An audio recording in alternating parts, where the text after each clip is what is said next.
네, 레위기 12장 말씀을 함께 나누고자 합니다. 레위기의 1장부터 10장까지의 말씀을 한번 생각해 보시면요. 1장부터 10장까지는 제사에 관해서 이렇게 이야기를 했다면요.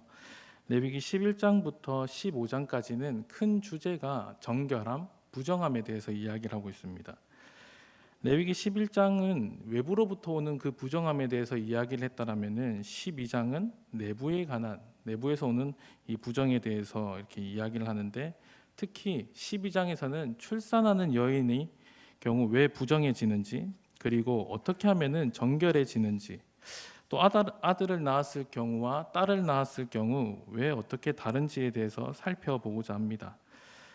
그래서 큰 1번의 제목을 보시면은 출산을 통한 부정함과 정결함이라고 적혀 있는데, 그 밑에 1번 방가로를 보시면은 레위기 12장의 주된 내용이 출산 시 피와 분비물로 인한 부정에 대해서 이야기합니다.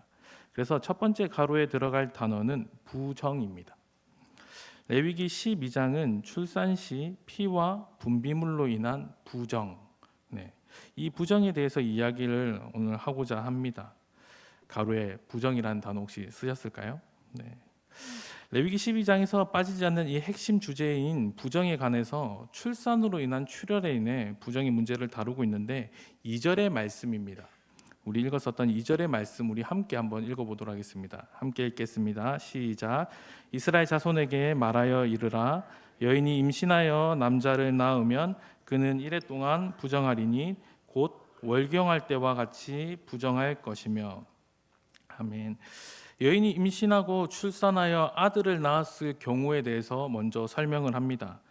먼저 아들을 출산했을 경우에 월경할 때와 같이 부정할 것이며 7일 동안 부정하다라고 말씀을 합니다. 그래서 동그라미 1번에 부정한 기간 그리고 가로에 들어갈 단어는 7일입니다. 7일. 월경할 때와 같이 부정. 아들을 출산한 경우 이 부정한 기간은 동그라미 1번 가로에 들어가듯이 7일 동안 부정하다라고 성경은 이야기를 합니다. 2절의 말씀을 보시면은 1차적으로 드는 느낌은 이러한 느낌인 것 같습니다. 임신한 것이 부정한 것인가? 왜 이걸 부정하다라고 얘기를 하지? 라는 그런 느낌을 받으셨다라면은 굉장히 감각이 좋으신 것 같습니다. 그래서 성경은 이 2절의 말씀을 살펴보면은 임신하여라는 말을 좀 강조하고 있습니다. 히브리어 단어를 보면요, 임신하다라는 단어를 사용할 때 보통 하라라는 단어를 씁니다. 그냥 우리가 흔히 생각하는 임신하다 이런 단어랑 동일한 단어인데, 근데 오늘 본문에서 임신하다라고 표기된 이 단어의 히브리어를 보면요, 자라라고 되어 있습니다. 한 글자 차이지만은 다른 의미를 가지고 있는데 씨라는 뜻을 가진 단어 자라를 사용하고 있습니다. 이 자라라는 단어가 어디에 사용됐는가 한번 찾아보면요, 창세기 1장 11절에서 12절에 사용되었는데 씨 가진 식물과 씨 맺는 열매들에 관해서 사용되고 있습니다. 그래서 이 자라라는 단어를 사용한 이유가 무엇인가, 결론부터 얘기를 드린다면요, 임신하는 것은 부정한 것이 아닙니다.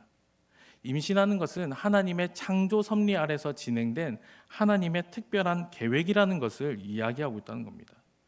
남자와 여자가 만나서 결혼을 하고 성적인 관계를 맺어서 그냥 임신했어, 자연스러운 일이야, 이것이 아니라 이것은 하나님의 특별한 섭리 아래서 진행된 결과물이라는 것을 보여주고자 히브리어 단어는 강조하고 있다는 것입니다.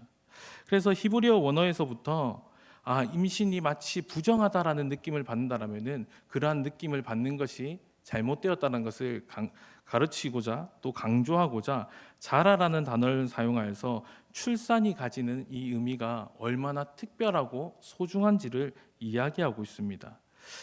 고대 메소포타미아나 수메르 히타이트의 문명에서 보면요, 출산 자체를 부정하게 여겼습니다.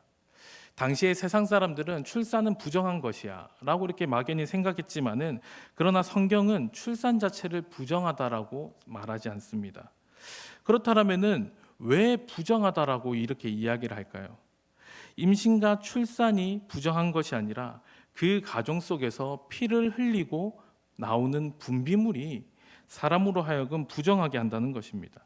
서울대병원 의학정보에 따르면요, 출산 후의 분비물인 오로는 혈액과 자궁 내 벽에서 탈락된 점막과 세포 및 박테리아로 구성된 분비물이라고 말을 합니다. 한마디로 사람에게 좋은 영향을 끼치지 않는 분비물이 몸에서 유출되었기 때문에 이 유출물 때문에 부정하다라고 말을 합니다. 이어서 3절 말씀 우리 한번 읽어보겠습니다. 3절 말씀 함께 읽겠습니다. 시작. 여덟째 날에는 그 아이의 포피를 벨 것이요. 아멘. 여덟째 되는 날에는 할례를 시행합니다. 그래서 동그라미 2번 가로에 들어갈 단어는 8일째 되는 날 할례를 시행입니다. 이 할례는 언약의 징표라고 이야기를 합니다.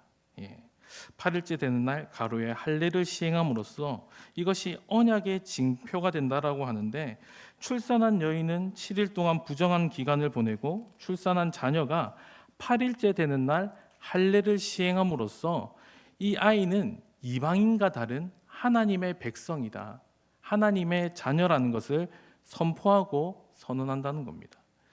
이스라엘의 언약 공동체에 입회했다는 것을 몸의 새김을 통하여서 이 아이가 하나님의 자녀라는 것을 나타내고 있습니다. 이 할례의 기원은 창세기 17장 아브라함 때부터 시작한 언약의 표징이며, 이것을 몸에 새김으로써 이 아이는 세상에 구별된 자입니다, 하나님의 자녀입니다라는 것을 가르치고 공동체에 선포하는 것입니다. 고대 이스라엘의 개념에서 본다면요, 7일은 하나님께서 창조하신 날로서 완전한 수를 말합니다. 그리고 8은 창조 후의 첫 시작을 나타내는 숫자입니다.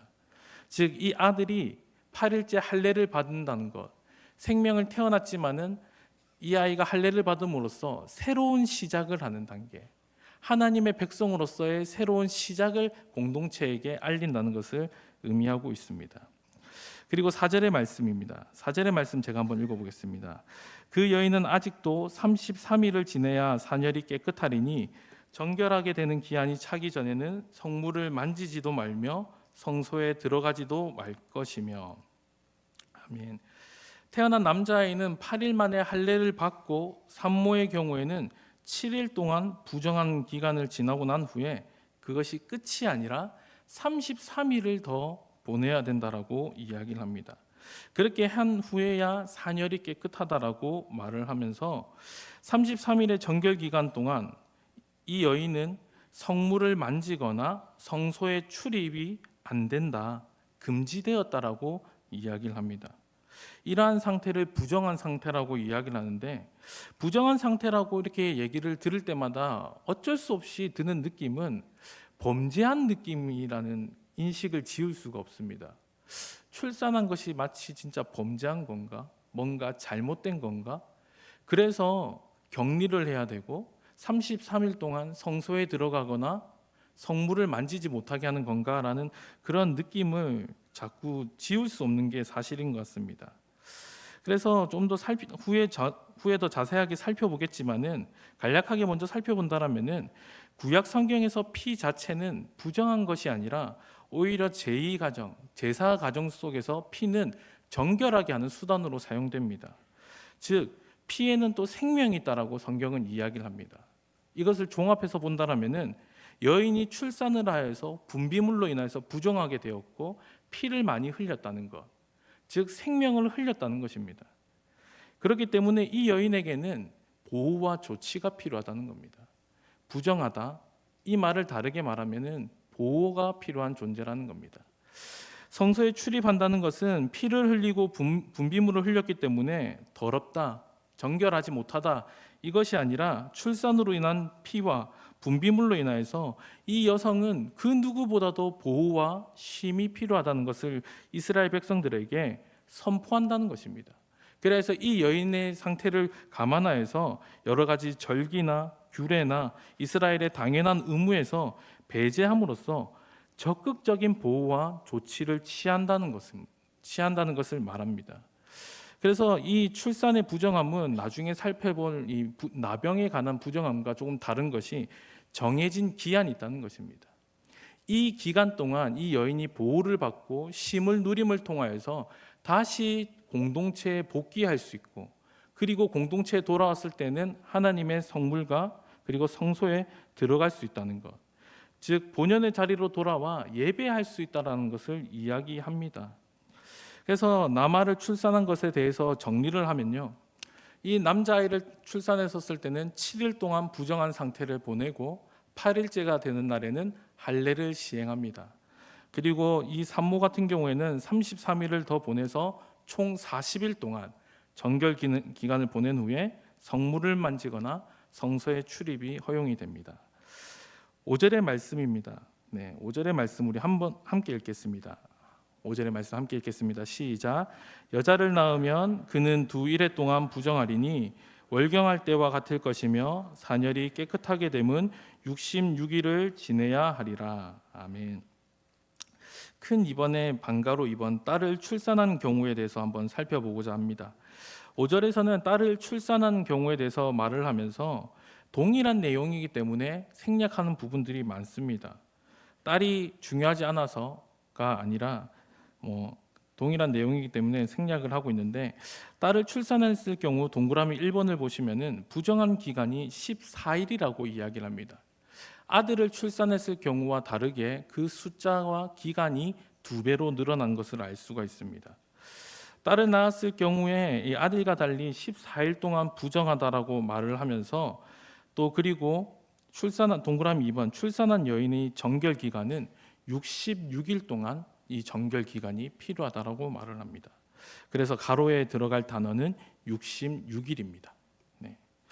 동그라미 2번을 보시면 출산한 여인이 정결하게 되는데 필요한 기간은 66일이 소요된다라고 말을 하면서, 이 기간은 아들을 출산했을 때의 기간과 정확히 2배가 되는 기간입니다. 그래서 동그라미 3번을 보시면은 여인이 딸을 출산했을 경우 부정한 상태를 지나 정결 기간을 다 보내고 난 후에 총 드는 시간은 80일이 소요가 됩니다. 이 80일이 지나고 나는 동안, 이 기간 동안에는 앞서 아들을 낳았을 경우와 마찬가지로 부정한 기간 동안에는 성물을 만지거나 성소의 출입이 금지가 됩니다. 그래서 동그라미 4번 주의사항에 부정한 기간 동안에는 성물을 만지거나 성소의 출입이 금지됩니다. 그래서 가로에 들어갈 단어는 성물과 성소입니다. 아들을 낳았을 때나 딸을 낳았을 때나 동일하게 정결한 기간이 지나야 성물을 만지거나 성소의 출입이 허용이 됩니다. 그리고 3번을 보시면은 어떻게 제사를 드려야 하는지, 이 제사의 제물은 또 어떻게 되는지를 설명하고 있습니다. 제사의 종류와 제사의 절차에 대해서 설명을 하는데 6절과 7절의 말씀입니다. 우리 한 목소리로 함께 읽어보겠습니다. 6절과 7절 말씀 함께 읽겠습니다. 시작. 아들이나 딸이나 정결하게 되는 기한이 차면 그 여인은 번제를 위하여 1년 된 어린 양을 가져가고 속죄제를 위하여 집비둘기 새끼나 산비둘기를 해망문 제사장에게로 가져갈 것이요, 제사장은 그것을 여호와 앞에 드려서 그 여인을 위하여 속죄할지니 그리하면 사녀리 깨끗하리라. 이는 아들이나 딸을 생산한 여인에 대한 규례니라. 아멘. 제사의 종류와 절차에 대해서 한번 살펴볼 텐데요. 제사가 왜 드려졌어야 되는가, 그 필요성을 본다면요, 출산 시에 피와 분비물로 인하여서 그 부정하게 되었고, 이 부정함을 없애기 위해서 하나님 앞에 제사를 드려야 한다라고 이야기를 합니다. 그래서 제사를 드릴 때 2가지의 제사와 제물에 대해서 이야기를 하는데, 각자의 경제적인 상황 또한도 고려하여서 가난한 자를 하나님께서는 배려하고 있다는 것을 알 수가 있습니다. 절차에 대해서는 레위기 1장과 4장에 기록된 번제와 속죄제, 그 방식과 동일한 방식으로 제사를 드리면 되기 때문에 별다른 설명을 하진 않습니다. 그래서 3번을 보시면은 누구를 낳았든지 간에, 아들을 낳았든 딸을 낳았든지 간에 동일한 제물로 제사를 드립니다. 그래서 3번의 동그라미 1번을 보시면은 번제를 드릴 때 드리는 제물의 종류를 보시면은 1년 된 어린 양을 제물로 드립니다. 번제를 드릴 때는 하나님 앞에 1년 된 어린 양을 번제로 드립니다. 가로에 들어갈 단어는 어린 양입니다. 그리고 이번에 동그라미 2번을 보시면은 속죄제, 집비둘기 새끼 한 마리 또는 산비둘기 한 마리로 하나님 앞에 제사를 드리라고 말을 합니다. 성경에서는 제사의 순서가 번제를 드리고 그리고 속죄제를 드려라라고 이렇게 이야기를 하는데, 학자들이 추정하기로는 이 제사의 순서가 속죄제를 드린 후에 번제를 드렸다라고 많은 학자들이 이야기를 합니다. 특히 번제를 드릴 때 1년 된 어린 양을 드리라고 조건을 제시하는 이유가 무엇인가 라고 생각을 해본다라면은, 우리가 배워왔던 대로 속죄제는 하나님 앞에 용서를 구하고 우리의 죄를 용서받는 제사, 하나님 앞에 죄와 부정함에 대해서 깨끗함을 받는 것으로 우리에게 거듭남, 새로운 시작을 나타내고 있습니다. 그렇다면은 번제를 통해서 우리는 하나님 앞에 새로운 출발과 헌신을 다짐하는 그러한 제사인데, 어린 양 중에서도 1년 된 어린 양이라는 것을 하나님께서 드려라고 말씀하신 이유가 무엇일까 생각해 본다라면은 새로운 출발을 의미하지 않을까라고 생각을 합니다. 이전에는 한 남자의 여자로서, 한 여성으로서 이렇게 살아왔다라면은 이제는 한 아이의 엄마로서 새로운 출발을 한다는 것입니다. 그리고 이 아이 또한도 8일째 할례를 받음을 통하여서 딸 같은 경우에도 하나님 앞에 새로운 시작을 한다는 의미에서 1년 된 어린 양을 드림으로써 나는 하나님의 자녀입니다, 나는 하나님의 백성입니다라는 그 고백을 담아 드리는 이 헌신의 번제가 아니었나라고 생각을 합니다. 그래서 남자가 태어나든 여자가 태어나든 중요하지 않습니다. 남하든 여하든 동일한 제물로 제사를 드리라고 말씀하고 있습니다. 이것을 다른 각도에서 본다면 하나님은 아들이든 딸이든 남자든 여자든 차별하지 않으시는 분이라는 것을 보여주고 있습니다. 8절의 말씀인데요, 8절의 말씀 우리 함께 읽어보도록 하겠습니다. 8절 말씀 함께 읽겠습니다. 시작. 그 여인이 어린 양을 바치기에 힘이 미치지 못하면 산비둘기 2마리나 집비둘기 새끼 2마리를 가져다가 하나는 번제물로 하나는 속죄제물로 삼을 것이요 제사장은 그를 위하여 속죄할지니 그가 정결하리라. 아멘.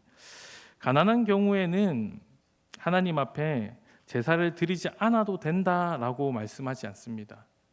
무조건적으로 제사를 드리라고 이야기를 합니다.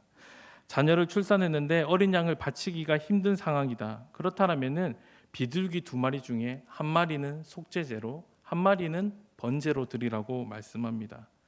하나님께서는 제물을 통하여서 표현하는 우리의 헌신과 우리의 중심을 기쁘게 받으시는 분이기도 하지만은 꼭 제물을 통한 표현이 아니라도 우리의 중심을 보시는 하나님이시기 때문에 가난한 자의 형편과 마음을 아시고 가난한 자의 마음과 이 형편을 배려하고 있다는 것입니다.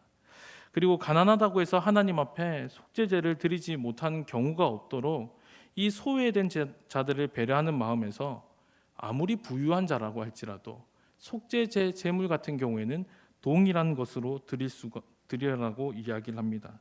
그래서 첫 번째 페이지 맨 마지막을 보시면은 가난한 경우에 번제의 제물 종류가 다를 뿐 가로에 들어갈 단어는 속죄제입니다. 가난한 경우에 번제의 제물의 종류가 다를 뿐 속죄제 제물은 모두 동일하게 드려라고 말합니다. 즉 결국에는 하나님께서는 우리로 하여금 우리의 헌신과 우리의 중심을 다 아시고 그러한 것들을 받으시기를 기뻐하시는 분이라는 것을 이야기합니다. 하나님께서 산모들에게 속죄제를 요구하시는 이유는 이들이 이제 온전히 몸을 회복하고 오랜 시간이 지난 후에 하나님 앞에 나아올 때 하나님의 신부된 백성이 더욱더 정결하고 거룩한 모습으로 그러한 자세로 나아오기를 바라는 마음으로 요구하신 것이라고 생각을 합니다.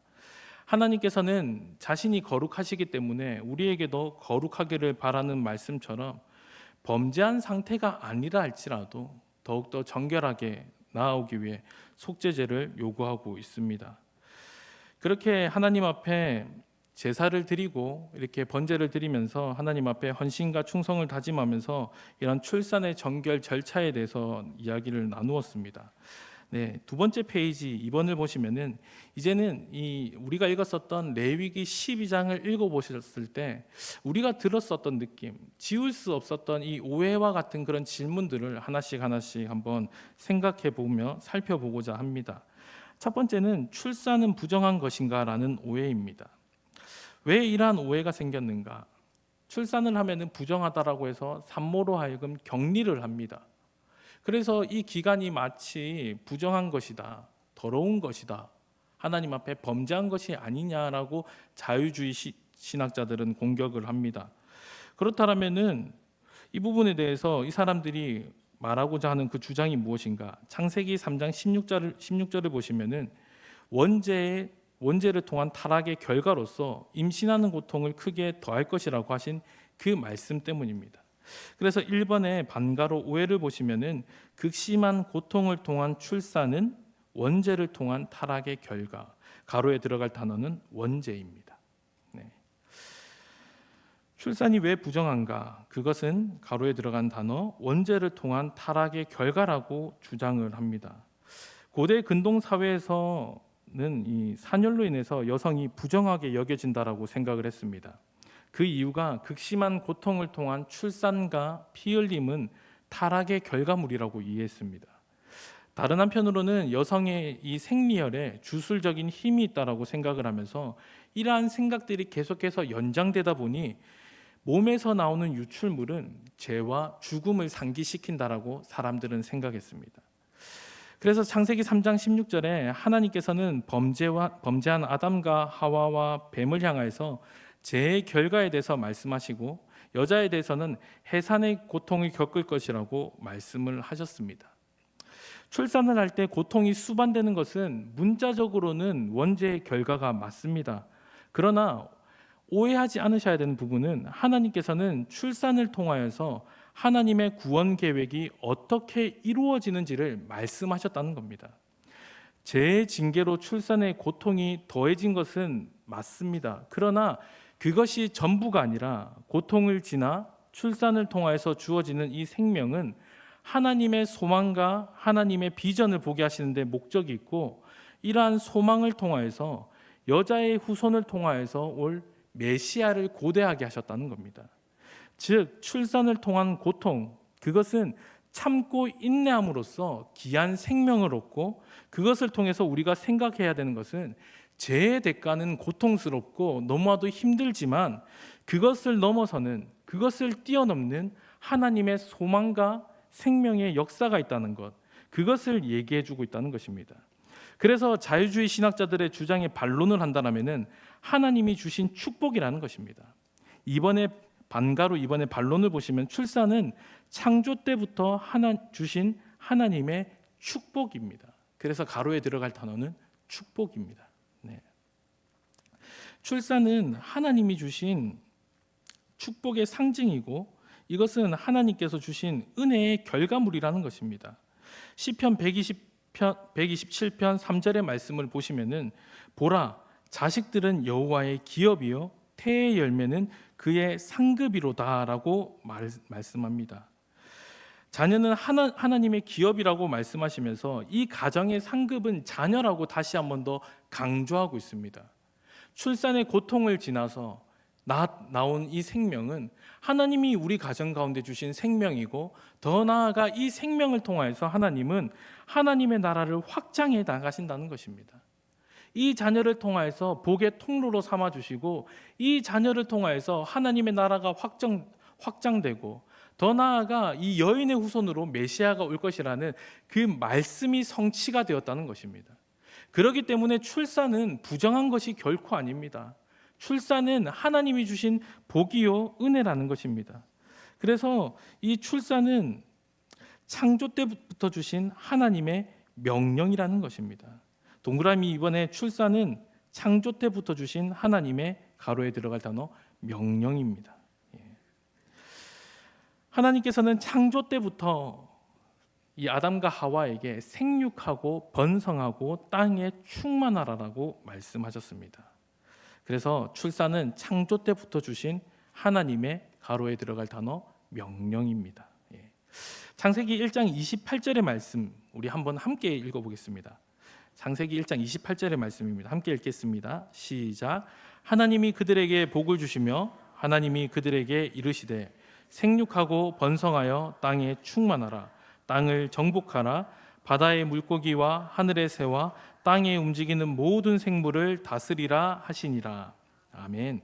하나님께서는 사람을 창조하신 후에 사람으로 하여금 명령하시기를 생육하고 번성하라라고 명령하셨습니다. 생육하고 번성하라라는 이 명령은 단순히 많은 자녀를 낳고 살아가라 이것이 아니라 하나님이 주신 복이라는 것입니다. 복을 주시며 사람을 창조하시고 복을 주시며 이르시되 생육하고 번성하라. 즉 하나님이 주신 복의 형태와 복에 나타나는 그 표징이 무엇이냐? 생육하고 번성하는 것. 즉 그것을 통해서 하나님의 은혜를 우리는 누릴 수 있도록 우리에게 하나님께서 은혜 베푸셨다라고 약속하고 있습니다. 그래서 우리 자녀는 복의 상징입니다. 이 아이는 하나님께서 주신 선물이요 상급이요 복의 상징이고 복의 통로라는 것입니다. 하나님의 명령을 따를 때 이 자녀를 볼 때 우리는 하나님의 복과 은혜를 바라볼 수가 있고 누릴 수가 있다는 겁니다. 그래서 이 명령을 따라 이 자녀들을 따라 하나님의 나라가 더욱더 확장되어 간다는 겁니다. 우리를 통하여서 하나님의 나라가 더욱더 확장되어 가고 온 땅에 하나님의 통치가 충만해지도록 하나님은 우리를 사용하신다라고 이야기하고 말씀하고 있다는 것입니다. 5번입니다. 많이 힘드시죠? 이제 한 번 남았는데요. 사실 근데 이게 제일 어려웠던 부분인 것 같습니다. 정결 기간이 차이가 나는 이유가 무엇일까? 아들을 낳았을 경우에는 7일입니다. 그런데 딸을 낳았을 경우에는 14일입니다.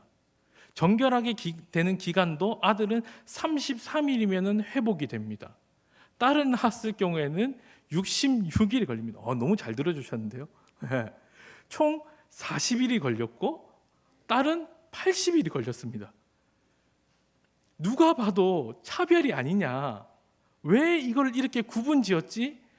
라고 질문한다라면은 성경이 명확하게 답을 하고 있지 않기 때문에 이것이 정답입니다라고 말하기는 사실 어려운 것 같습니다. 그래서 한번 찾아봤는데요. 여러 가지 견해들이 있습니다. 여러 가지 견해들 중에서 먼저 정결 기간이 필요한 이유가 무엇인가? 앞서 말씀드렸던 대로 격리한 이 기간 동안 보호와 쉼을 누렸다는 것입니다.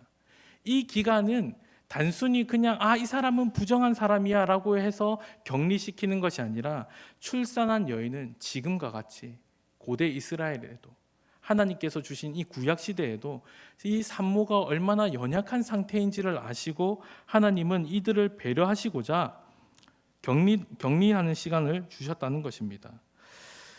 그래서 고대 메소포타미아 사람들도 이 아이를 출산한 여인이 죽는 경우가 허다하기 때문에 최소한 7일에서 또는 9일 동안 격리하는 기간을 가진 경우가 많았다라고 이야기를 합니다.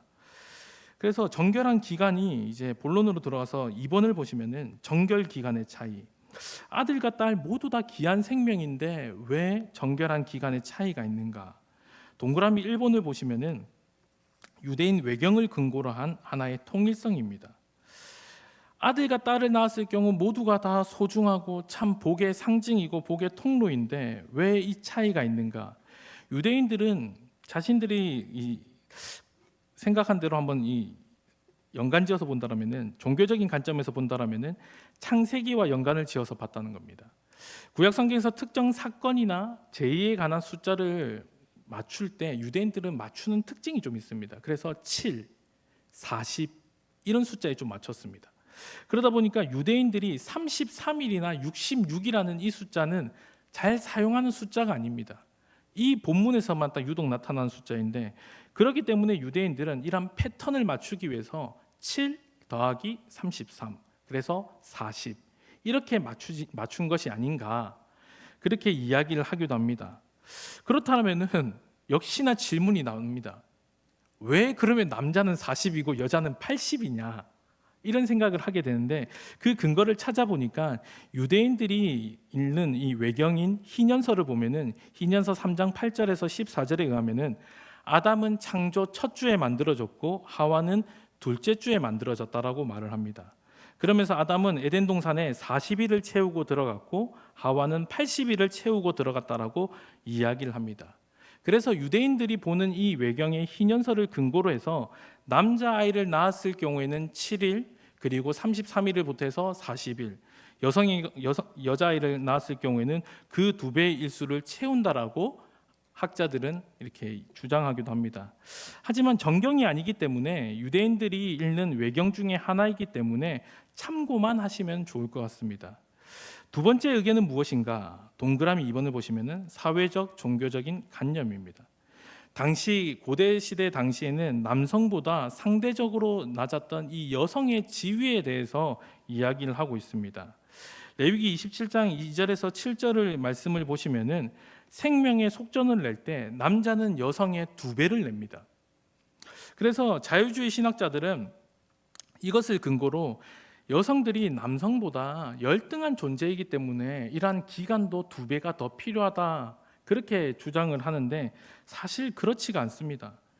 이러한 사회적인 분위기를 볼 때 여아를 출산하는 것이 더 부정하다라는 오해를 갖고 그래서 그 기간이 더 길다라고 생각하겠지만은 사실 그렇지가 않은 이유는 가부장적인 사회에서 반드시 내야 되는 이 생명의 속전, 그 누구든지 간에 나그네든 객이든 이스라엘 안에 존재하는 모든 사람들은 동일하게 냈어야 됩니다. 그렇다면은 남성에 비해서 노동력이 약한 여성이 남성과 동일한 돈을 낸다는 것은 역차별이라는 것입니다. 당연히 남자는 여성에 비해서 노동력이 더 많고 돈을 많이 벌기 때문에 남자보다 여자가 더 많이 내는 것은 어쩌면 더 당연한 것입니다. 공평의 원리라는 겁니다. 그런데 반대로 여성과 남성의 노동력이 다른데 동일한 돈을 낸다, 이것은 오히려 역차별을 이야기하고 있다는 것입니다. 그뿐만 아니라 레위기의 전체적인 내용을 보면은 남성과 여성에 대해서 놀라울 정도로 평등한 이야기를 하고 있습니다. 당시 이스라엘 주변 사회에서는 여성은 남성과 동등한 권리를 갖지 못했습니다. 그러나 레위기의 말씀을 보시면은 이스라엘의 여자들은 남자들과 나란히 동일한 조건에서 하나님 앞에 제물을 드릴 수 있습니다. 여성이라고 해서 더 하등한 존재다, 열등한 존재라 해서 제물을 다르게 드려야 된다라고 말씀하지 않습니다. 동시에 마찬가지로 체벌을 할 때도 마찬가지입니다. 하나님 앞에 범죄한 경우에도 남성이든 여성이든 동등하게 대우를 받습니다. 레위기의 전체적인 내용을 보시면은 하나님께서는 남자라고 편애하고 여성이라서 잘못 차별하시는 것이 아니라 이 두 사람을 동일하게 대우하고 있고 대등하게 말하고 있습니다. 즉 이스라엘 여자들이 다른 주변 국가들과 비교해 본다라면은 오히려 더 나은 대우를 받고 있다라고 해도 가언이 아닙니다. 그래서 여성이 그러면은 남성보다 정결 기간이 왜 더 긴가? 이것은 부정하다라는 의미가 아닙니다. 용어를 바꿔서 생각해 본다라면은 이것은 회복 기간의 차이라는 것입니다. 3번의 의학적인 관점을 보시면 좀 더 설득력이 있는데요. 성경이 아들과 딸의 경우 정결 기간이 왜 차이가 나는가? 그것은 당시의 사람들이 여아를 출산하는 것이 남아를 출산하는 것보다 더 어렵고 위험하다라고 생각했다는 것입니다.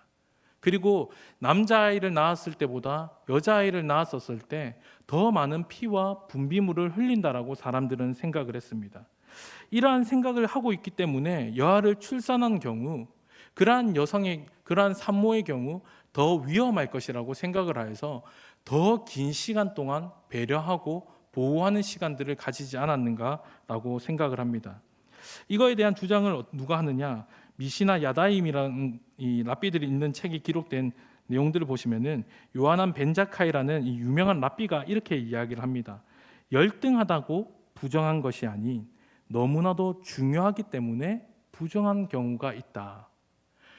여성이 너무나도 소중하기 때문에 부정한 경우가 있다라는 것입니다. 즉 다르게 말해서 부정하기 때문에 이 여인은 여성을 낳았기 때문에 딸을 낳았기 때문에 차별한다는 마음에서 더 오랜 시간 동안 성소의 출입과 성물을 만지지 못하도록 격리하고 제한한다, 이것이 아니라 이 여성의 건강이 더 중요하다는 것입니다.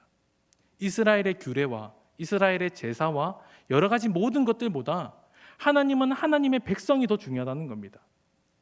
그렇기 때문에 이 여인이 온전히 회복하기 위하여서 당시에 사람들이 가지고 있었던 사고를 반영해서 더 긴 시간 동안 배려하고 보호함으로써 하나님의 사랑을 누릴 수 있도록 한다는 것입니다.